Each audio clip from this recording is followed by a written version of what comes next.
As an Arab female photographer, I've always found ample inspiration for my projects in personal experiences.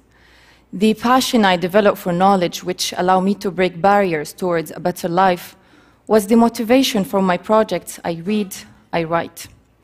Pushed by my own experience, as I was not allowed initially to pursue my higher education, I decided to explore and document stories of other women who changed their lives through education while exposing and questioning the barriers they face. I covered a range of topics that concerns women's education, keeping in mind the differences among Arab countries due to economical and social factors. These issues include female illiteracy, which is quite high in the region, educational reforms, programs for dropout students, and political activism among university students. As I started this work, it was not always easy to convince the women to participate. Only after explaining to them how their stories might influence other women's lives, how they would become role models for their own community, did some agree. Seeking a collaborative and reflexive approach, I asked them to write their own words and ideas on prints of their own images. Those images were then shared in some of their classrooms and worked to inspire and motivate other women going through similar educations and situations. Aisha, a teacher from Yemen, wrote, "I sought education in order to be independent and to not count on men with everything." One of my first subjects was Saad from Egypt. When we first met, she was barely able to write her name. She was attending a 9-month literacy program run by a local NGO in the Cairo suburbs. Months later, she was joking that her husband had threatened to pull her out of the classes as he found out that his now literate wife was going through his phone text messages. Naughty Saad. Of course, that's not why Saad joined the program. I saw how she was longing to gain control over her simple daily routines, small details that we take for granted, from counting money at the market to helping her kids in homework.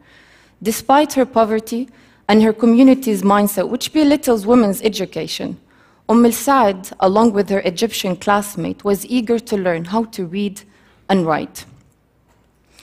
In Tunisia, I met Asma, one of the 4 activist women I interviewed. The secular bioengineering student is quite active on social media.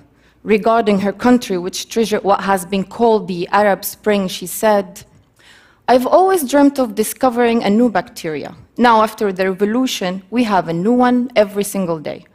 Asma was referring to the rise of religious fundamentalism in the region, which is another obstacle to women in particular.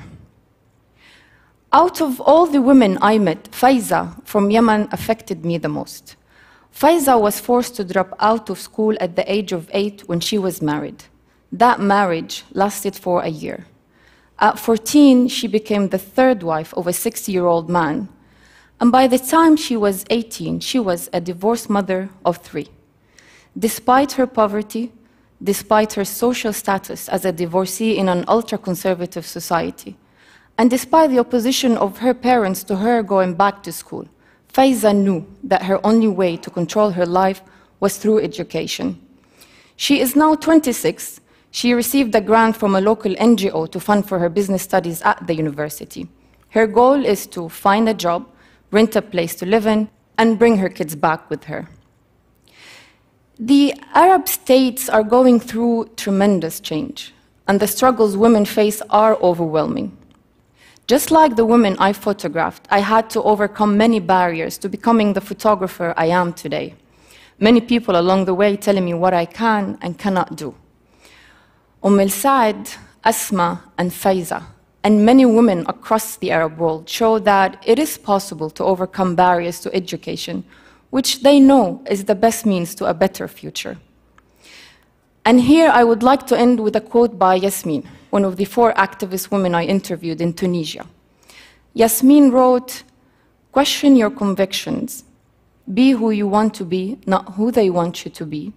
Don't accept their enslavement, for your mother birthed you free." Thank you.